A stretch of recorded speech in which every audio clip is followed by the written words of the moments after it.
Can we stop getting shitty streaks in Call of Duty? That's all. Like, I mean, I don't know though. The gunship and the chopper gunner are good. Yeah, they better be.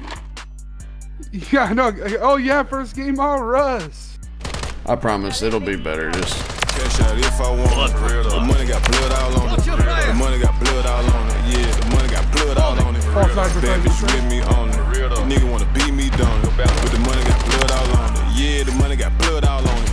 My young niggas ready to shoot, cause they ain't got nothing to lose. He says fuck everybody and fuck everything. He got Yo, what's up guys? It's Beast back again with another video. So we got some Modern Warfare 3 finally for you. I didn't get a chance to actually even play the beta. I've been so busy with work and man, I just hadn't really been playing games at all lately. So I've finally been trying to get back on it, and it's different. I'll say this, it feels the most like Modern Warfare 2019. If you played that, that's the closest I could describe it. It feels a lot different than Modern Warfare 2. It feels between like Modern Warfare 2019 and Cold War a little bit. Probably more like Cold War as far as because it has a little bit more health. You have 150 health. The time to kill is going to take time to get used to. My friend Brady and I have been playing a little bit. We probably played for about 4 or 5 hours yesterday, just to kind of get used to it, kind of see how the game is. Of course, skill-based matchmaking is never leaving. It's always going to be in these new Call of Duties and probably a lot of modern video games going forward. You know, just take that with you well. So just knowing that, you can decide if that's going to ruin your gaming experience or not. Basically, whenever I know that we're going to get our asses kicked, like you can kind of tell early in the match if you're going to lose, I just kind of put in minimum effort and just kind of, you know, work on leveling my weapons, or just, I don't try super hard. And then it'll throw you into an easier lobby, and then you can sweat or do whatever you want to do and go ham. I haven't really gotten any crazy clips or anything. Like I said, I haven't played too much. He and I played a little bit yesterday, and that's about it. So I haven't really gotten any crazy clips.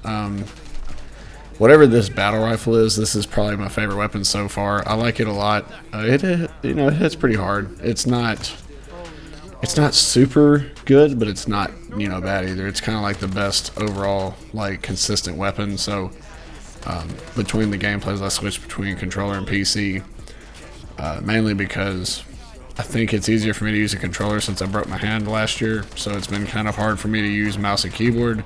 Mainly just because WASD keyboard keys in general, it's kind of hard to use because now I've basically got carpal tunnel on my left hand because of that. So it is what it is. I don't have carpal tunnel yet, but you know what I'm saying. It hurts a lot to use it just because it's been strained. But that all being said, as far as the kill streaks and everything goes, it looks a lot like Modern Warfare 2. This is pretty much DLC for $75, if I'm being completely honest. Take that with what you will. You can say that's a negative or positive. Obviously, they had intentions of Modern Warfare 2's life cycle being 2 years, which would have been the first thing that we've ever had that happen in Call of Duty history. Usually they make a new one every year by a different developer, but basically they had Sledgehammer come in and change the way the game feels. As far as how gunplay goes, I think it's pretty good.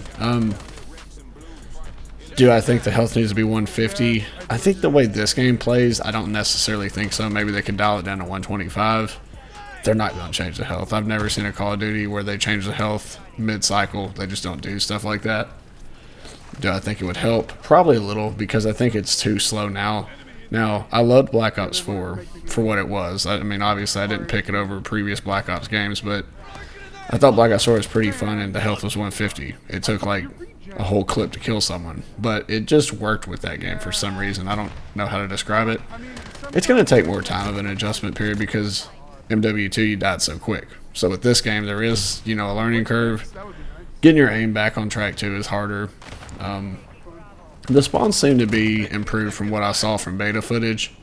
Again, I can't tell because I didn't play the beta, but from a lot of the footage, the spawns were awful in the beta. They've already gotten a lot better from me playing the few hours that I did. I do like some of the sliding features and stuff. This game plays much faster than Modern Warfare 2 2022. I hate saying that because it's not the original Modern Warfare 2. Speaking of the original Modern Warfare 2, it does have all the OG maps that everybody loves.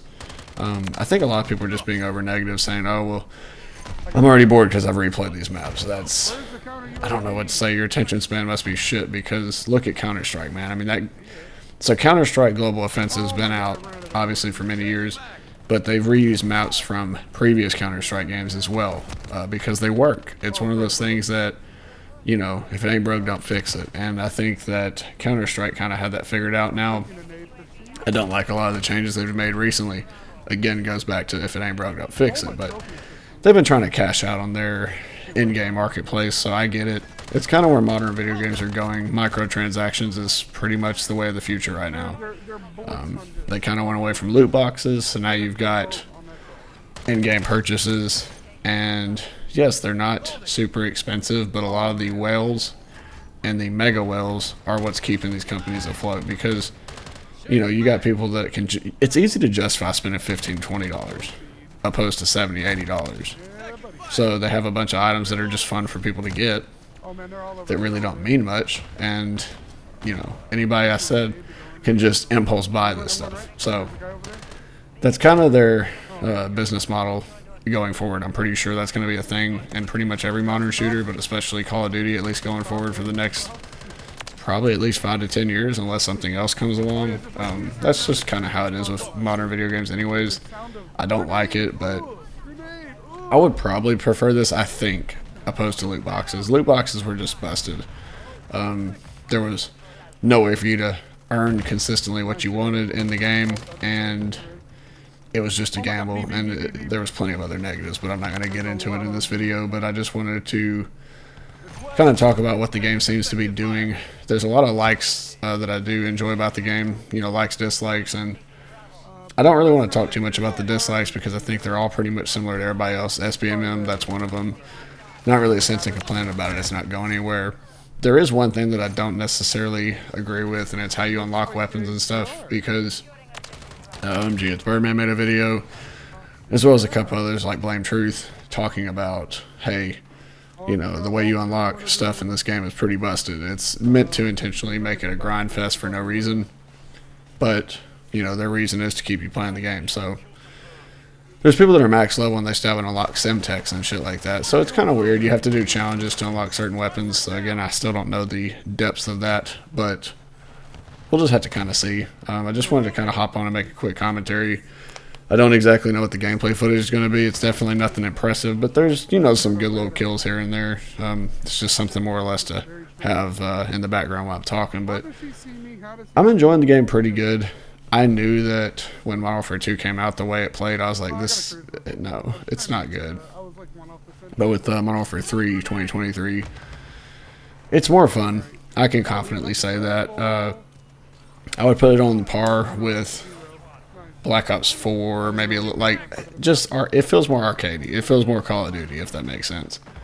The movement is insane. So the movement YouTubers and streamers, they're pretty fucking annoying to verse. I just have to out-aim them because I'm just not one of those people that's really good on movement consistently. But it's a learning curve. I think it's definitely fun. And the other thing is, you know, yeah, obviously with SBMM being the way it is, it does make it kind of tricky to, you know, consistently have fun. So again, you just got to work the system. So what I've done is, you know, when I play with a group of friends, you're going to get a mix of gameplay. You know, you're going to get a bunch of different skill levels because not everybody's on the same skill. So you're going to have some weird consistency with enemies and stuff. And if you're not having fun, just leave the lobby. I mean, fuck it, you know, and just try getting another game. And, you know, that's just how it's going to be. I think the game itself has got a lot of potential. One thing I would like to see them do is eventually they just need to rework that system a little bit on how you earn stuff because, yeah, it is a little bit frustrating. I don't want to see weapon tuning come back because I think they already made creative class way too complicated. I mean, look at Vanguard. I didn't care for the weapon tuning in Modern Warfare 2. Some people thought it was cool, but it's just, it's too fucking much. Like, sometimes I just miss the days when there was 2 attachments. Just saying. Maybe the pick 10 system needs to come back too. Who knows? But the perk system's pretty good. Footsteps aren't too loud. It's all pretty tame. I feel like it's just a refined version of MW2 and MW 2019. And even Cold War. So it's got some polish to it. Needs a little bit more work. But other than that, it's doing pretty okay. So I'll definitely have some more gameplay later on, hopefully this year for you guys. And yeah, but you guys have a good one, and I'll see you in the next one. Thanks for watching.